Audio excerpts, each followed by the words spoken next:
Bible గ్రంథంలోని 66 పుస్తకాల్లో ఒక పుస్తకం, అది కీర్తన గ్రంథం. పుస్తకాలను కానీ మళ్ళీ పుస్తకం గురించి చెప్తున్నాను అనుకోకండి. ఏదేమైనా ఇంత ఉదయకాలంలో మనం ఈ కాన్ఫరెన్స్ కాల్లో మనం దేవుని వాక్యం కొరకు వేచి ఉన్నామంటే ఆ వాక్యం కొరకైన తృష్ణ మనలో ఉంచిన ఆ దేవుని మనం ఎప్పటికీ కూడా కృతజ్ఞతాస్తుతులు చెల్లిస్తూ ఈ తృష్ణని మనం ఆర్చుకోకుండా ఇంకా దేవుని వాక్యం ద్వారా మనం బలపరచబడుతూ ముందుకు సాగాలని ముందుగా కోరుకుంటూ ఈ ప్రార్థనను దేవునికి సమర్పించుకుంటున్నాను క్రీస్తు వారి నామంలో. అయితే కీర్తన గ్రంథంలోని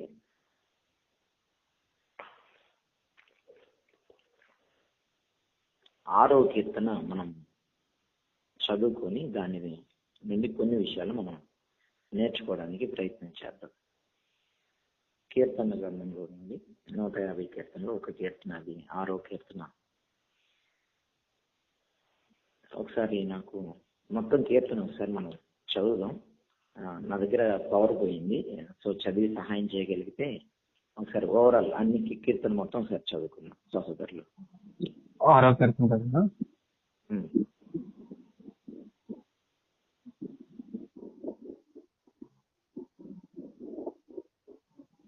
యెహోవా చదువుతావా? యెహోవా, నీ కోపం చేత నన్ను గద్దింపకము, నీ ఉగ్రతతో నన్ను శిక్షింపకము. యెహోవా, నేను కృషించి ఉన్నాను, నన్ను కరుణించుము. యెహోవా, నా ఎముకలు అదురుచున్నవి, నన్ను బాగు చేయము. నా ప్రాణము బహుగా అదురుచున్నది. యెహోవా, నీవు ఎంతవరకు కరుణింపకేందువు? యెహోవా, తిరిగి రమ్ము, నన్ను విడిపింపుము. నీ కృపను బట్టి నన్ను రక్షించుము. మరణమైన వారికి నిన్ను గూర్చిన జ్ఞాపకము లేదు. పాతాళములో ఎవరు నీకు కృతజ్ఞతాస్తుతులు చెల్లించుదురు? నేను మూలుగుచు అలసి ఉన్నాను. ప్రతి రాత్రియు కన్నీరు విడిచుచు నా పరుపు తేలజేయుచున్నాను. నా కన్నీళ్ల చేత నా పడక కొట్టుకుని పోవచ్చున్నది. విచారము చేత నా కన్నులు గుంటలు పడుచున్నవి. నాకు బాధ కలిగించే వారి చేత అవి చివికి ఉన్నవి.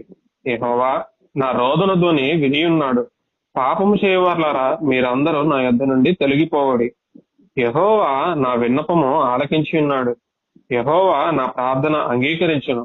నా శత్రువులందరూ సిగ్గుపడి బహుగా అదరుచున్నారు. వారు ఆకస్మికముగా సిగ్గుపడి వెనుకకు మల్లుదురు.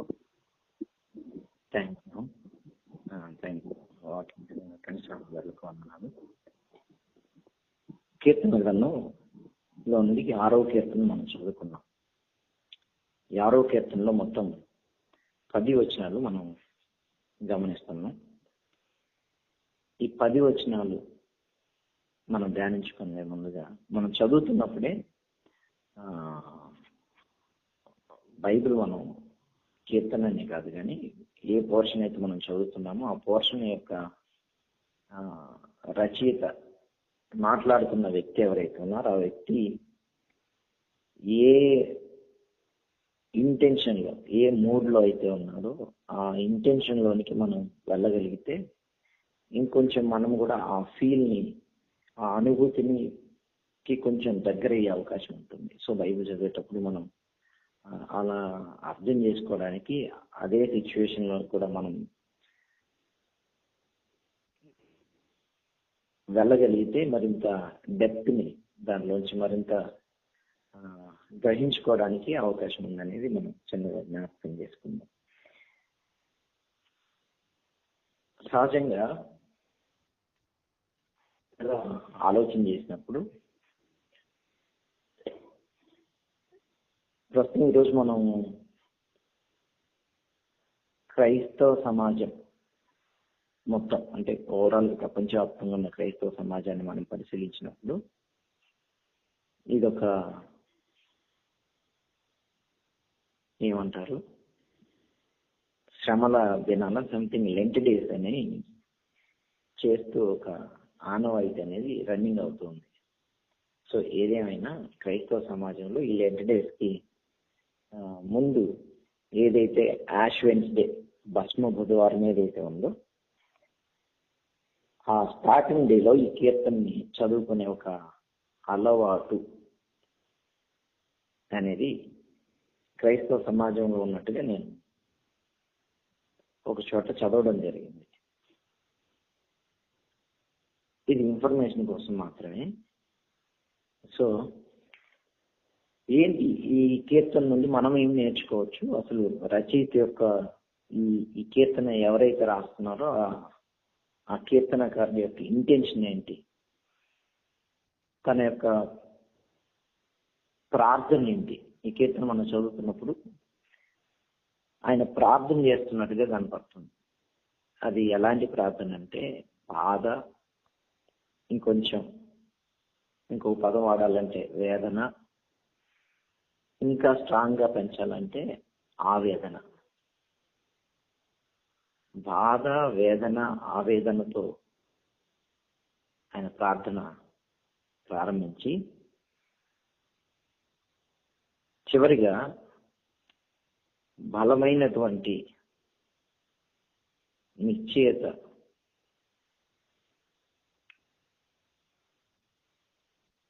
నిరీక్షణ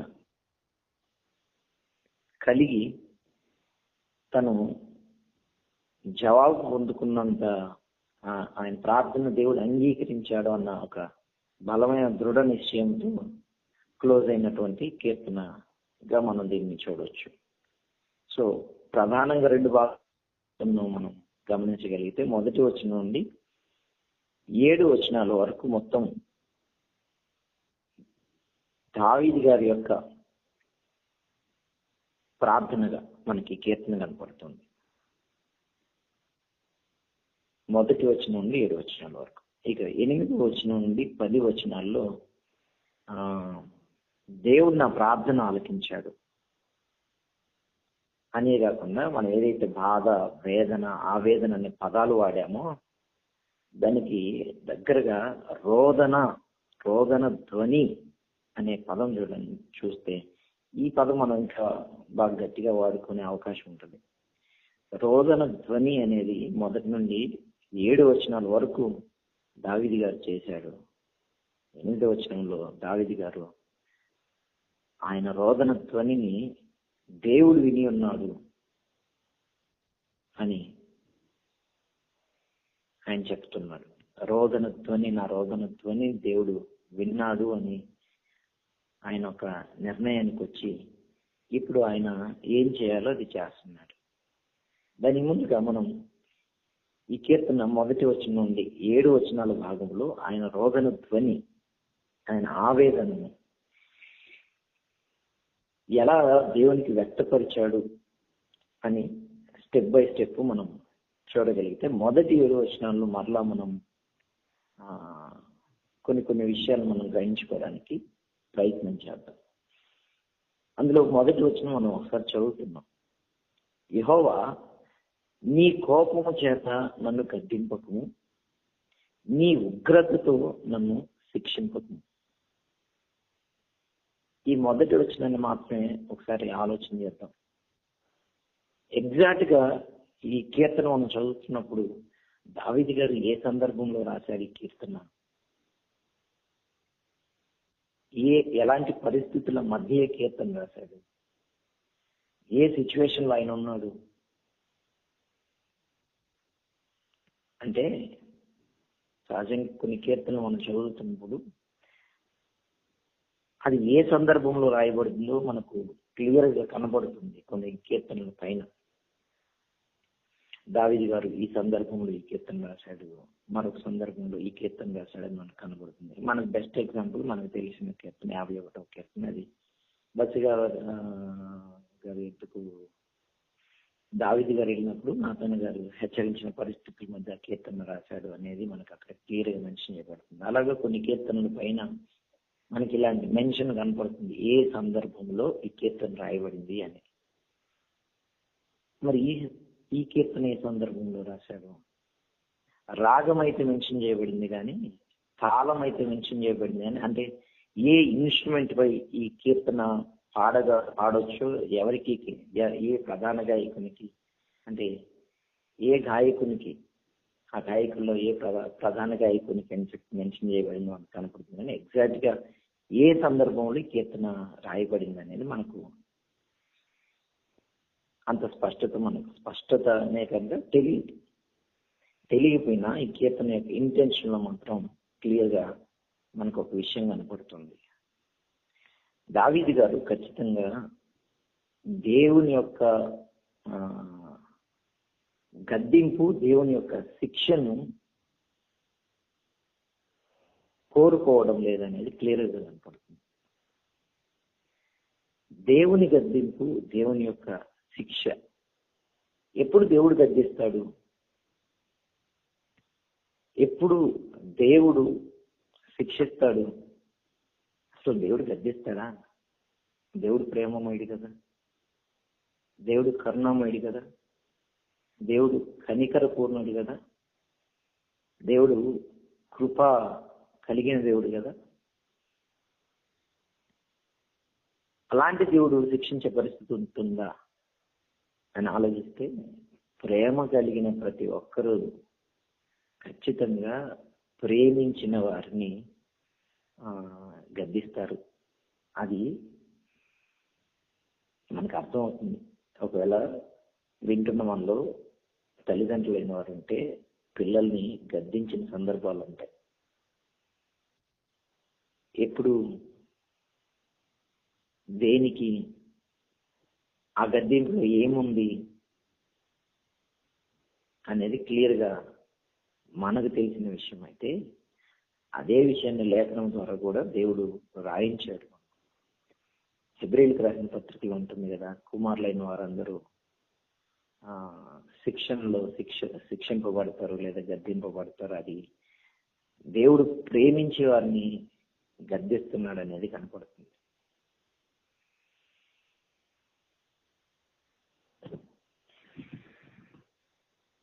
మరి అలాంటి గద్దింపుని దావీదు గారు తిరస్కరిస్తున్నారా? అది కాదు. దావీదు గారు దేవుని యొక్క గద్దింపు ఇంకా వేరే లెవెల్లో చూసిన అనుభవాలు దావీదు గారికి ఉంటాయి. దావీదు గారి జీవితంలో మనం చూడగలం. కానీ దావీదు గారి ఆవేదన అంతా కిందకి మనం గమనించుకుంటూ వస్తే ఎంత వేదనకు గురవుతున్నారంటే, ఆయన ఎముకలు సహా అదురుచున్నంత వేదనకు, ఆయన బాధలోనికి, రోధంలోనికి ఆయన వెళ్ళిపోతున్నాడు. ఇది కనపడుతుంది 2-3 వచనాల్లో. 3వ వచనంలోకి వచ్చేసరికి ఆయన ప్రాణము కూడా అదురుచున్నది అనే పదం మనకు కనపడుతుంది. అలాంటి పరిస్థితుల్లో దావీదు గారు ఎవరి వైపు చూస్తున్నాడంటే, దేవుని వైపు చూస్తున్నాడు.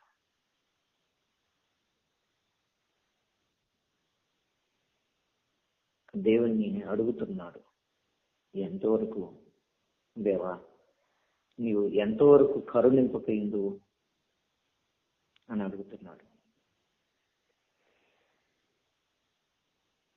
ఆయన ఆవేదన లేదా ఆయన రోదన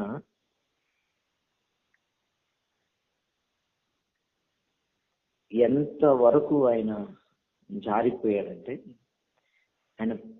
నేను ఇంకా కృషించిన పరిస్థితి నాది, నా ఎముకలు అదురుచున్నది, నా ప్రాణం బహుగా అదురుచున్నది, నన్ను కరుణించండి అని దేవుణ్ణి వేడుకుంటున్నవాడిగా కనపడుతున్నాడు.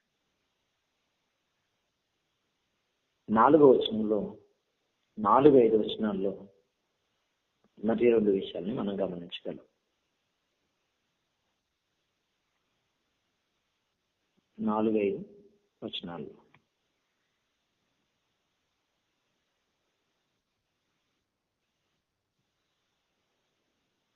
చదువుకున్నాం ఒకసారి. 4-5 వచనాల్లో, యెహోవా తిరిగి రమ్ము, నన్ను విడిపింపు, నీ కృపను బట్టి నన్ను రక్షించుము. దావీదు గారు ఇక ఇక్కడ 2 పదాలు మనం గమనించగలిగితే తిరిగి రమ్ము అనే పదం కనపడుతుంది. నన్ను రక్షించు అని అనే పదం కూడా మనకు కనపడుతుంది. తిరిగి రమ్ము. ఎవరు తిరిగిపోయారు? దేవుడా? ఈ మాటలోని ఉద్దేశం, దేవుడు దావీదుని విడిచిపెట్టాడా, లేదా దేవుడు దావీదు వైపు నుంచి, దావీదు గారి వైపు నుండి తిరిగిపోయాడా? దావీదు గారి దేవుని యుద్ధ నుండి తిరిగిపోయి ఉంటాడా? ఎవరి వైపు నుంచి తిరిగితే ఎవరు తిరిగి ఉంటారు?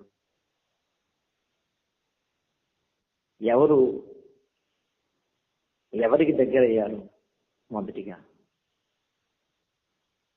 అని మనం ఆలోచిస్తే, నిజానికి దావీదు గారిని ఎన్నుకున్న సందర్భంలో సౌలు గారి అవిధేయతను బట్టి సమూయేలు గారి కదా వెళ్ళింది. యెషయా గారిని పిలిచి, కుమారుని పిలిచి అందరిని పిలుచుకొచ్చినప్పుడు ఎవరు కాదు, ఇంకా ఒకళ్ళు ఉన్నారు. పిలవన్నప్పుడు దావీదు గారిని పిలుస్తారు. ఎస్, ఇతను అని అంటాడు.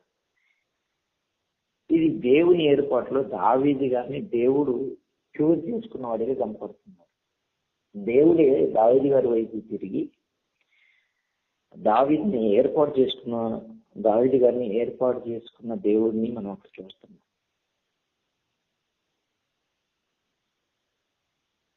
దావీదు గారిపై దేవుడు తన కృపను కురిపించిన వాడిగా మనం గమనించవచ్చు. కానీ చాలా సందర్భాల్లో, కొన్ని సందర్భాల్లో దావీదు గారు దేవుని వైపు నుంచి మరలుతున్నవాడిగా, దేవుని వైపు నుంచి దైవికమైనటువంటి ఆ జీవన విధానంలో ఆయన కొన్నిసార్లు బలహీనుడవుతున్నవాడిగా ఇలాంటి కీర్తనలో మనకు అక్కడక్కడ కనబడుతూ ఉంటుంది. కీర్తనలో మనం చదువుతున్నప్పుడు ఒక స్పష్టమైన విషయాన్ని మనం చాలా బాగా నేర్చుకోవచ్చు. దాన్ని ఏమని చెప్పొచ్చు అంటే, గాడ్లీ లైఫ్, దైవికమైన జీవన విధానాన్ని మనం నేర్చుకోవచ్చు. అది ప్రార్థనా జీవితం గురించైనా, భక్తిని గురించైనా, ఇంకా మన సమాజంలో మనం ఉన్నప్పుడు దేవునితో మన జీవితాన్ని, మన సంబంధాన్ని, ఆయన భయభక్తులు కలిగిన జీవితాన్ని ఎలా కొనసాగించాలి, ఆయనకు ప్రార్థించుకునే ఆ ప్రార్థన విధానం ఎలా ఉండాలి, ఎలా ప్రార్థించాలి, ఎలా ఆయన్ను వేడుకోవాలి, ఇదంతా నేర్పిస్తూ ఉంటుంది. అంతేకాదు, అట్ ద సేమ్ టైం దైవికమైన జీవన విధానంలో దేవుణ్ణి కలిగి మనం బ్రతుకుతున్నప్పుడు ప్రార్థన, భక్తి జీవితాలు అదే సమాజంలో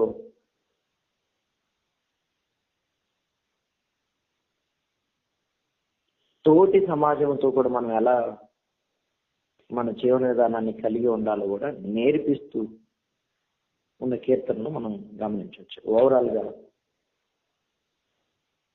గాడ్లీ లైఫ్, దైవికమైన జీవన విధానం, మన భక్తి విధానంతో సమాజంలో మనం ఎంత మెలుకోగలిగి దేవునికి అనుకూలంగా మన జీవితాలను నడిపించుకోవాలి, అది ప్రార్థనలో కానీ, వాక్య ధ్యానంలో కానీ, ఆధ్యాత్మిక స్థితిని మనం ఎలా కొనసాగించాలి అనేది మనకు కీర్తనలో చాలా బలంగా నేర్పిస్తున్న పరిస్థితి మనకు కనపడుతుంది. అందుకే కీర్తనలు మనం బాగా చదివితే, ఎంత బాగా చదివితే కీర్తనలను, అంటే అన్ని చదవద్దని, అన్ని మనకు భక్తిని నేర్పించేవి.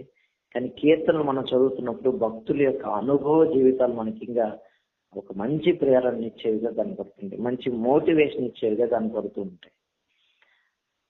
సో దావీదు గారే దేవునికి దూరం అయినట్టుగా మనకి ఇక్కడ కనపడాలి, అర్థం కావాలి. వచ్చిన భాగంలో దావీదు గారే ఎక్కడో చిన్న దేవుని వైపు నుండి కొంచెం డిస్టెన్స్, దేవునికి దావీదు గారికి మధ్యలో ఒక చిన్న దూరం పెరిగింది అనేది మనకు అర్థం కావాలి.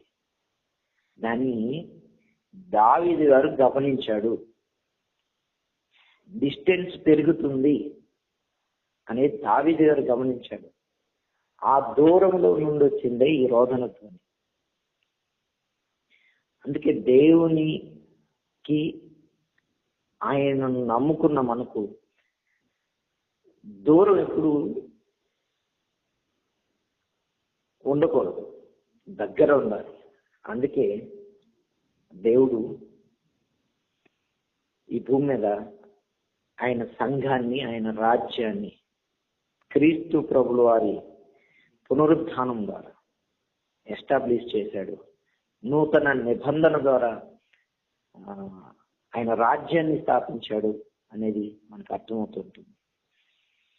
ఎవరైతే దేవుని కృపను పొందుకున్నారో, క్రీస్తు ప్రభుల వారి బలియాగం ద్వారా ఎవరైతే ఎన్నుకొనబడ్డారో, ఏర్పరచుకొనబడిన వారు ఎవరైతే ఉన్నారో, పిలుచుకొనబడిన వారు ఎవరైతే ఉన్నారో, వారందరూ ఆ రాజ్యములో, సంఘములో, ఆత్మీయ సహవాసంలో, అపోస్తలుల బోధలో ఉండాలి అనేది మనకు కనబడుతుంది.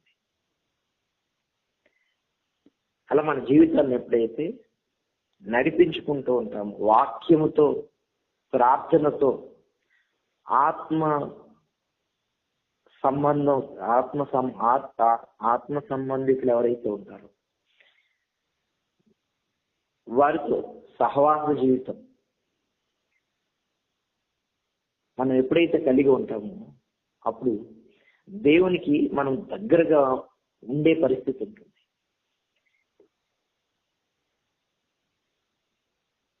అలాంటి అనుకూలమైన వాతావరణంలో మన జీవితాన్ని నడిపించుకున్నంత వరకు మనము దేవునికి దూరం అయ్యాము అన్న ఫీలింగ్ కాదు, కానీ దేవునికి దగ్గర అవుతున్నాం అన్న ఆనందం మనలో ఉంటుంది.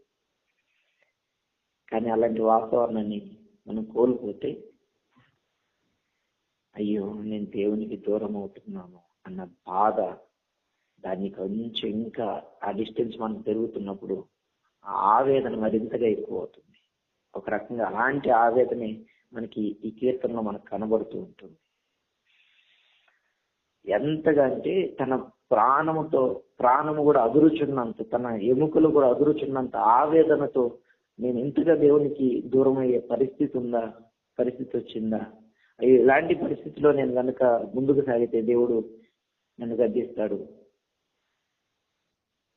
అని దావీదు గారు రోధిస్తున్నట్టుగా మనకు కనబడుతుంది. ఆ భావంలోనే ఐదవ వచనంలో ఏమంటున్నాడంటే, మరణమైన వారికి నిన్ను గూర్చిన జ్ఞాపకము లేదు, పాతాళములో ఎవరు నీకు కృతజ్ఞతాస్తుతులు చెల్లించుదురు. 4-5 వచనాల్లో ఈ 5వ వచనంలో దావీదు గారి భావం ఏంటంటే ఏంటి అని మనం ఆలోచిస్తే, నిజంగా మరణమైన వారు నిన్ను గూర్చిన జ్ఞాపకం లేదు, పాతాళంలో ఎవరు నీకు కృతజ్ఞతాస్తుతులు చెల్లించుదు. ఎలా అర్థం చేసుకోవాలి ఈ మాట? ఈ రోదనధ్వనిలో ఈ మాట యొక్క భావం ఏంటి?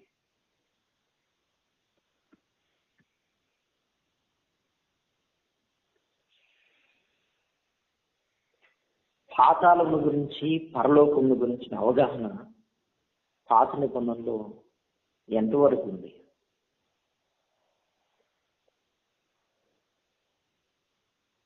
అనంటే అవగాహన అయితే ఉంది అని మనం ఆలోచిస్తే, పాత నిబంధనలో పాతాళమును గురించి, పరలోకమును గురించి, జీవమును గురించి, నరకమును గురించి అవగాహన అయితే ఉంది అని చెప్పొచ్చు. కొన్ని సందర్భాలు, ఎక్కువ సందర్భాలు మనం చదువుతున్నప్పుడు, ఉదాహరణకు మనకు తెలిసిన సందర్భాలు మనం జ్ఞాపకం చేసుకుంటే, అబ్రహాం గారు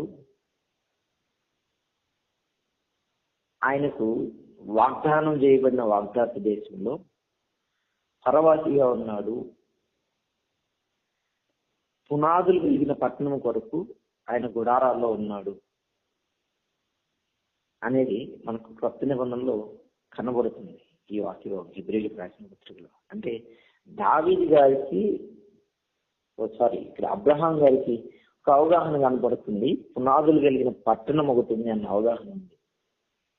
అంతేకాదు, యోబు గ్రంథంలో కూడా మనకు జీవం గురించి యోగు గారు మాట్లాడిన సందర్భాలు కూడా మనకు కనబడుతూ ఉంటాయి.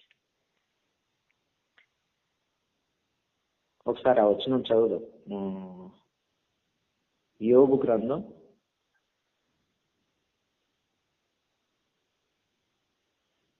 19:25. స్టిల్ నాకు కరెంట్ లేదు, పవర్ లేదు. నేను ఒకసారి చదవండి, ఈలోకి ఎవరైనా తీసినారు. యోగు గ్రంథం 19 సహోదరులు 25. యోగు గ్రంథం 19:25. అయితే నా విమోచకుడు సజీవుడనియు తరువాత ఆయన భూమి మీద నిలుచుననియు నేను ఎరుగుదాను. నా విమోచకుడు సజీవుడు, ఆయన భూమి మీద నిలుచును. జీవం గురించే ఆయన జ్ఞాపకం చేస్తున్న ఒక వచనంగా మనకు కనబడుతుంది. ఇలాంటి వచనాలు చాలానే మనకు కనబడుతూ ఉంటాయి పాత నిబంధనలో జీవమును గురించి. ఎక్కువ మనం కీర్తన గ్రంథంలో కూడా చూడగలం. యేసుక్రీస్తు ప్రభువు వారిని పునరుద్ధానం గురించి జ్ఞాపకం చేయబడిన వాక్య భాగాలు చాలా కనపడుతూ ఉంటాయి.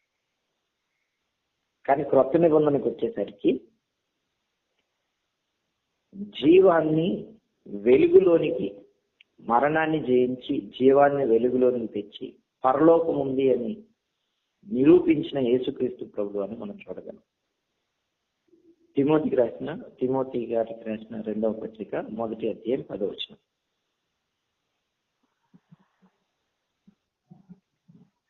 తిమోతికి రాసిన 2వ పత్రిక 1వ అధ్యాయం 10వ వచనం.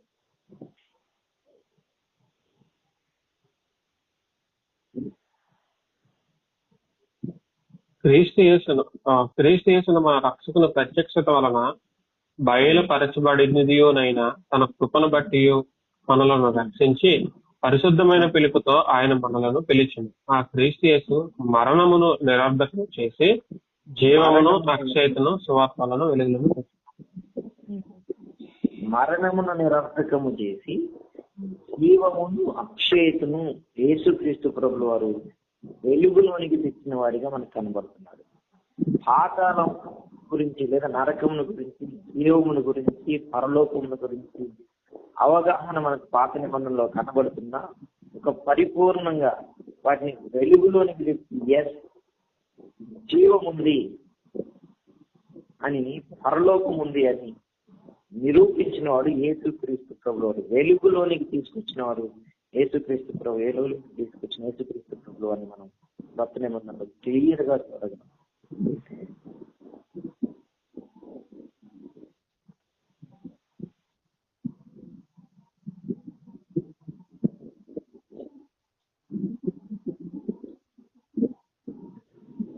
సో జీవముల గురించి, అక్షయతను గురించి మనం ఆలోచిస్తున్నప్పుడు దావీదు గారి పాయింట్ ఆఫ్ వ్యూలో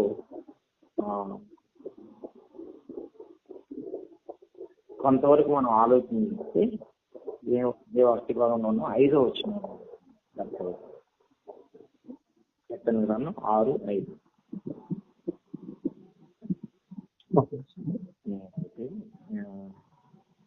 తీయను, మాక్సిమం దీంట్లోనే ఉంటాను.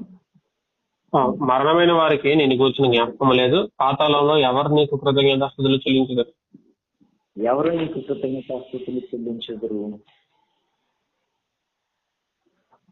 ఇంకొంచెం అవగాహన కావడానికి మన కొత్త నిబంధనలు పాతాళం గురించి మాట్లాడబడిన వచనాల్లో క్లియర్ గా ఉన్న కొన్ని సందర్భాల్లో ఒకే ఒక సందర్భం ఉంది కదా, ఈ లోక సువార్త 19లో కనపడుతుంది కదా, లాజరు ధనవంతుడి సందర్భంలో. అక్కడ కృతజ్ఞతాస్తుతులు చెల్లించిన పరిస్థితి మనకు కనబడదు, కానీ వేడుకున్న సందర్భం అయితే మనకు కనబడుతుంది.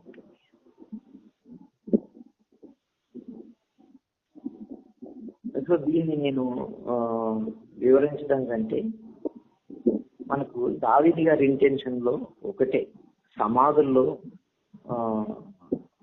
ఒక రకంగా ఆలోచిస్తే దావీదు గారు అంత లోతుకి వెళ్ళి ఈ వాక్యాన్ని చెబుతున్నాడా అంటే ఏమో నాకైతే తెలియదు, కానీ నాకున్న పరిజ్ఞానంలో నేను కొంతవరకు మాత్రమే ఈ వచనాన్ని నేను ముందు పెట్టడానికి ప్రయత్నం చేస్తున్నాను. సహజంగా సమాధులను చూసినప్పుడు అక్కడ సైలెంట్ గా ఉంటుంది, అప్పుడు రోదనతో ఉండదు. బ్రతికి ఉన్న వాళ్ళ దగ్గరే రోదనతో ఉంటుంది. బ్రతికి ఉన్నవాడే దేవుని ప్రార్థన చేస్తారు, బ్రతికి ఉన్న వాడే దేవుని వేడుకుంటారు. సో బ్రతికి ఉన్న మనం అయ్యో నేను దేవునికి దగ్గరగా నా జీవితాన్ని భక్తి జీవితంలో నడిపించుకోవాలి, దేవునికి దూరం అయ్యే పరిస్థితి ఎప్పటికీ ఉండకూడదు అన్నది ఈ దావీదు గారిలో కనిపిస్తుంది. ఆ దృష్టికోణంతో ఈ వాక్యభాగం చెప్పాడు అన్నది ఇది మనం అర్థం చేసుకోవాలి. ఇది నాకు అర్థమైంది, మీరు మరలా ఇంకొకటి 10 సార్లు చదివితే మీ దృష్టికోణంలో మరింత మీరు అర్థం చేసుకునే అవకాశం కూడా ఉంటుంది. నెక్స్ట్, నేను మూలుగుచు అలసి ఉన్నాను. 6-7 వచనాలు కలిసి మనకు. నేను మూలుగుచు అలసి ఉన్నాను, ప్రతి రాత్రి కన్నీరు విడుచు నా పరుపు తేల చేయించున్నాను. నా కన్నీళ్ల చేత నా పడక కొట్టుకుని పోతున్నది, చారము చేత నా కన్నులు గుంటలు పడుచున్నవి, నాకు బాధ కలిగించే వారి చేత అవి తిరిగి ఉన్నవి. ఇంకా ఆయన రోదన ధ్వనిలో ముందుకు వెళ్తున్నప్పుడు ఇంకా డెప్త్ గా ఆయన ఎంతగా బాధపడుతున్నాడో మనకు ఆ వచనాల్లో ఈ వచనాల్లో మనకు కనబడుతూ ఉంటుంది.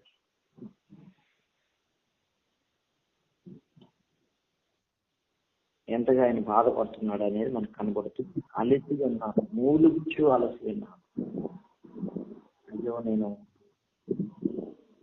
దేవునికి దూరం లేని పరిస్థితి, దేవుని నుండి తప్పిపోయే పరిస్థితి రాకూడదు అనేది ఆ ఆవేదనలో మూలుగులోనికి ఆయన వెళ్ళిపోయిన వాడిగా అనుకుంటున్నాడు. ఆ మూలుగులో అలసిన వాడిగా కన్నీరు విడుచు నా పరుపు తేల చేస్తున్నాను. ఇది ఎగ్జాక్ట్ గా ఆయన యొక్క భావాన్ని వ్యక్తీకరించేటువంటి ఒక పొయిటిక్ ఇంప్రెషన్ తో చెప్పబడినటువంటి ఒక పదజాలం. 7వ వచనం కూడా పరుపు కొట్టుకుని పోతున్నది అంటే అంతగా ఆయన కన్నీరు విడుచుకున్నాడు అనేది మనకు అర్థం. ఆయన తన ఆవేదనంతా రోదన పేరుని వ్యక్తం చేయడానికి వాడబడినటువంటి ఒక పొయిటిక్ లాంగ్వేజ్ గా మనం ఈ వాక్య భాగాన్ని చూడవచ్చు. సో 7వ వచనంలో విచారము చేత నా కన్నులు గుంటలు పడుచున్నవి, నాకు బాధ కలిగించే వారి చేత అనేది 7 వచనాలు చదివిన తర్వాత ఆయన బాధ ఆవేదన మనకు అర్థమైతే దేవుడు ఆయన వైపు తిరగాలని మరలా ఆయన దేవుని వద్దకు వచ్చి ఆయన రోధిస్తున్నవాడిగా, ఆయన ఏడుస్తున్నవాడిగా ఆయన ప్రార్థనా జీవితం మనకి ఇక్కడ కనపడుతుంది. ఈరోజు మనం కూడా దేవునికి దూరం అయ్యే పరిస్థితులు మనం చుట్టుకుంటాం. మనం ఎలాంటి సమాజంలో ఉన్నామంటే దావీదు గారు ఎలాంటి సమాజంలో ఉన్నారో మనం కూడా అలానే ఉన్నాం. దావీదు గారు అంటున్నారు 8వ వచనంలో, పాపము చేయవాళ్ళారా మీరందరూ నా యొద్ద నుండి తొలగిపోండి. అంటే ఎలాంటి సమాజంలో ఎలాంటి ప్రజల మధ్య ఆయన ఉన్నాడు, అదే ప్రజల మధ్య అలాంటి పరిస్థితుల మధ్య మనము ఉన్నాం. ఒక రకంగా ఇక్కడ పాపము చేయవాళ్ళారా నా యొద్ద నుండి పొంది అని అంటున్నాడు. ఆయన ఎవరి మధ్య ఉన్నాడో మనకు కనబడుతుంది. ఆ ప్రభావం ఆయన మీద పడినట్టుగా కూడా మనకు అర్థం కావాలి. అందుకే దావీదు గారు దేవుని ఇది మరలా దగ్గర అవుతున్న వాడితో మనకు కనబడుతుంది. దేవుని యొద్దకు ఆయన వచ్చి ఆయన రోధిస్తున్న వాడికి కనపడుతున్నాడు, వేదన చెందుతున్న వాడికి కనపడుతున్నాడు. అయ్యో అన్న పరిస్థితి, తన దేవునికి తన దూరం అవ్వకూడదన్న బాధ మనకు ఆయనలో కనపడుతూ ఉంటుంది. ఆయన ఇంతగా వేధించి మొరపెట్టుకుంటున్నాడు. చివరికి ఒక నిర్ణయానికి వెళ్తే ఆయన వచ్చాడు. ఆ నిర్ణయమే పాపము చేయవారులారా మీరందరూ నా యొక్క నుండి తొలగిపోండి. మరి ఎవరు అవసరం? పరిశుద్ధుల సహవాసమే అవసరం, వాక్యపు వాతావరణమే అవసరం, ప్రార్థనలో గడిపే జీవితమే అవసరం. అదే మన దేవునికి మనల్ని దగ్గర చేసేదిగా కనపడుతుంది. చివరిగా ముగింపు విషయం, నా శత్రువులందరూ సిగ్గుపడి బహుగా అదురుచున్నారు, వారు ఆకస్మికంగా సిగ్గుపడి వెనుకకు మళ్ళెదరు. నలుగురు 9వ వచనం. దావీదు గారి చుట్టూ ఒక పాపం చేయవాళ్ళారా నా ఎదురు నుండి తొలగిపోడి అని అంటున్నాడు. నా శత్రువులందరూ సిగ్గుపడి బహుగా అదురుచున్నారు, వారు ఆకస్మికముగా సిగ్గుపడి వెనుకకున్నారు.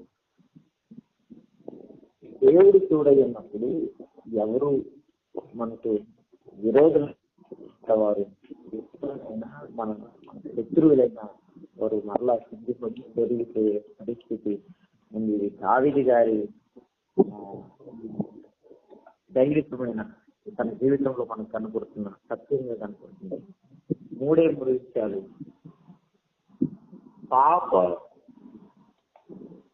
పాపము చేసే ప్రజల మధ్య మనం ఉన్నాం, కానీ అలాంటి స్థితిలో మన జీవితం కూడా ఉంది. ఒక రోజు కానీ దేవుడు మనం ఏర్పరచుకున్నాడు, పిలుచుకున్నాడు. ఆ స్థితి నుండి క్రీస్తు ప్రభువు నుండి మనం విమోచించాడు, దగ్గర చేసుకున్నాడు. దావీదు గారిని ఎలా అయితే ఏర్పాటు చేసుకున్నాడు, ఎలా అయితే దావీదు గారికి కృప చూపాడు, మనకు కూడా ఆయన కృప చూపాడు. క్రీస్తు ప్రభువు రక్తంలో శుద్ధి చేశాడు.